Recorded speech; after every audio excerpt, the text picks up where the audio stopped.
Magandang umaga mga kapatid at welcome sa ating programa My Morning Manna with Pastor OG.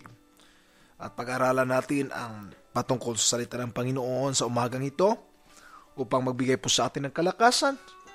At kung nakahanda na po ang inyong mga Biblia, buksan po natin sa aklat ng mga Lukas, Luke chapter 24, verses 13 hanggang matapos.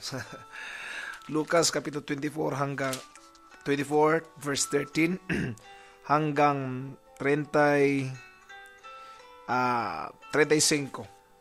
Ito po ang pagkasabi. Nang araw ding iyon, ang dalawa sa mga alagad ay patungo sa isang nayong tinatawag na Emmaus. May 11 kilometro ang layo sa Jerusalem. Pinag-uusapan nila ang mga pangyayari. Samantalang nag-uusap sila at nagtatanungan, dumapit si Jesus at nakisabay sa kanila.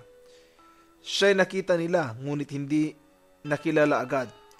Tinalong sila ni Jesus, "Ano ba ang pinag-usapan ninyo?"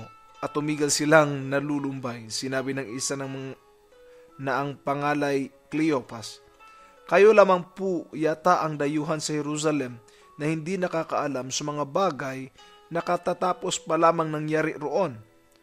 "Upang anong mga bagay?" tanong niya.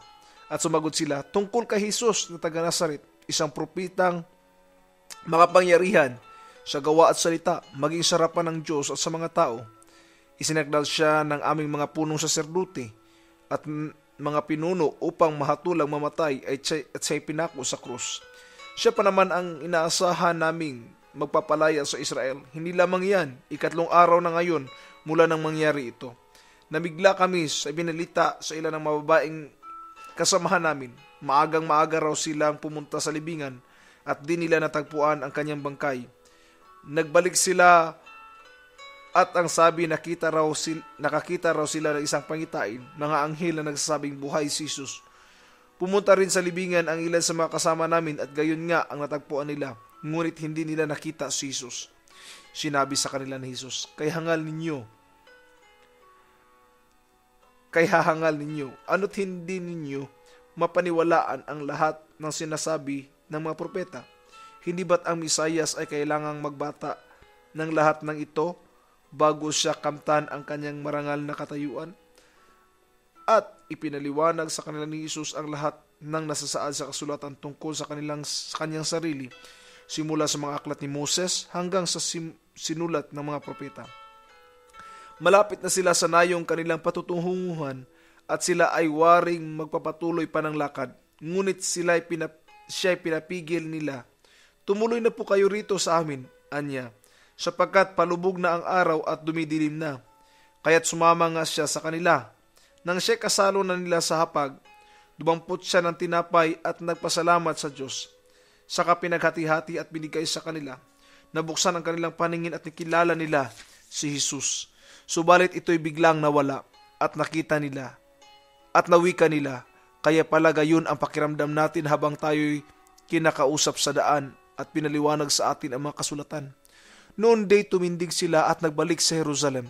Naratnan nilang nagkakatipon ang 11 at ibang mga kasama nila na nag-uusap-usap. Muli ngang nabuhay ang Panginoon.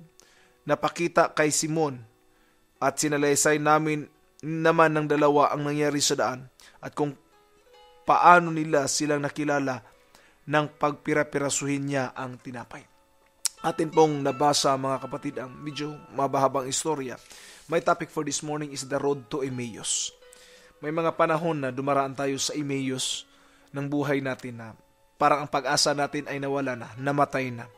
These people also experience yung kalungkutan ng pagkamatay ni Jesus. Ang akala nila nung namatay si Jesus tapos na ang lahat. Because most of the rebel leaders, kasi sa panahon nila lumabas si Judas na isang rebel leaders din in the place of Galilee at hindi nga nagtagumpay ang kanyang adhikain. Ngunit ito si Jesus Christ, akala nila katulad din ng ibang mga revolusyonista na hindi nagtatagumpay. Ngunit si Jesus Christ po ay naiiba. Hindi siya basta tao lang, bagkus siya po ay Diyos. Kaya may kaibahan po sa kanyang mga adhikain. At dito nga, nag-uusap-usap sila. Alam natin yung istorya, tama po ba? Binasa lang po ko po sa inyo ngayon. Sa puso nila, parang hindi sila naniniwala na nabuhay ng muli si Jesus Christ. Sa kanila namatay siya at wala ng pag-asa. Nalungkot sila. Kasi hindi nila nakita. Kasi nga po, to see is to believe sila eh. No? But I want to tell you, seeing is believing, hindi po tama. O hindi po lahat ng panahon ay tama. Pero meron pong kabaliktaran yan. Believing is to see. No? O believing is seeing. Kung gusto mong makakita, din maniwala ka. And of these people, binanggitan sila ni Jesus Christ patungkol sa mga patungkol kay Moses at sa mga propeta. It means the law and the prophets, which declaring the life of Jesus Christ and how would Jesus Christ would suffer for them. I will tell you, this is a good thing. Christ has suffered for us that we may have an abundant life. Christ experienced being poor that we will become rich. Yun po yung sabi ni Paul. Dumaan siya sa kahirapan upang tayo po'y maging mayaman. Dumaan siya sa pighati upang tayo po'y mabigyan ng kasaganaan, upang tayo po'y mabigyan ng comfort sa buhay natin. I'm not saying that being a Christian is a comfort place, but what I mean, in the presence of God, there's nothing compared, mga kapatid. Kung atin lang pong titingnan, the road of Emmaus, meron tayong mga pangyayari na tulad sa road of Emmaus. But the question is, how do we respond when we are in the road of Emmaus? Lahat tayo dumaraan ng road of Emmaus. That there is no hope, hopeless tayo. But I want to tell you, I want to challenge you, that during the time that we are hopeless, that is the time that God would intervene.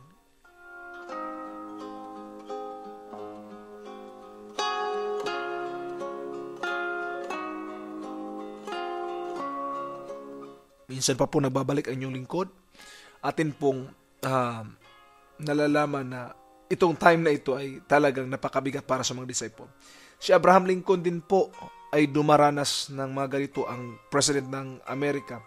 Bago siya naging presidente, mula siya sa hindi ganong mayaman, but during his time, hindi siya naglilingkod sa Diyos, no? Hindi siya naging Kristiyano.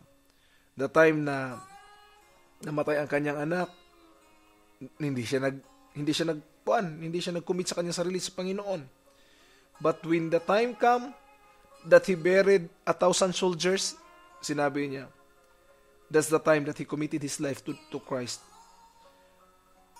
Nung dumating yung malaking tragedy, saka pa lang siya lumapit sa Lord. Minsan, dumarating yung sa buhay natin that during the time of greatest tragedy, saka pa lang tayo lumalapit sa Panginoon. But the good thing is this, Christ has to suffer for me, for so do I. So, I don't have to worry when I am facing suffering. Jesus Christ nga nag-suffer. But the good news is this, Christ is with us.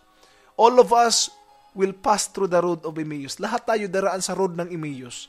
But the question is, how do we react in the road of Emmaus?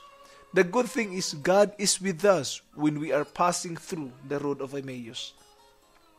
Dumaraan tayo sa daan ng Emmaus. Now, anong point meron po ako dito? Banggitin ko po. Cleopas po, they are almost a day's journey, but they never recognized him. Their tears of sorrow blinded them to see the resurrected Christ. Totoo po yan. Minsan problema natin ay nagdidim sa ating paningin upang makita ang ating Diyos na nabuhay maguli. Tulad kay Cleopas at kanyang kaibigan na naglalakad, they never recognized Jesus Christ. Almost a day's journey. Halos isang araw na paglalakad po yun. But they never recognized Jesus Christ was with them. Napakasaklap po na isipin. Nakasama na nga si Jesus pero hindi pa napapansin. Cleopas see the resurrection as a sad story, when the truth is it will bring hope. Ang nakita ni Cleopas, ang pagkabuhay ni Jesus ay a sad story kasi hindi nga nila nakita yung bangkay niya. Kasi ang expected niya is bangkay. He never expect a resurrected Christ. But I will tell you, the resurrection of Christ is not a sad story. It's a good story for you and me. Another point po, Jesus confronted them by saying that suffering is the only way that His power may be manifested. That is the only way also that salvation will happen, mga kapatid, no? Kinonfront sila ni Jesus Christ that I have to suffer. But He never revealed Himself.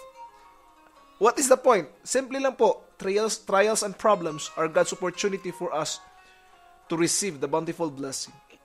What does it mean? Sickness is God's opportunity to heal. Scarcity is God's opportunity for us is God's opportunity to pour out His abundance. Storm in life is God's opportunity for us to receive or for God to calm the seas. Church, kung dumaan man tayo sa mga problema, pagsubok, dumaraan tayo sa road of Emmaus na para bang wala ng pag-asa. Nais ko po kayong i-challenge. It is God's opportunity to reveal Himself, to manifest Himself, and to prove that He is still the God that you can lean on, that you can trust on.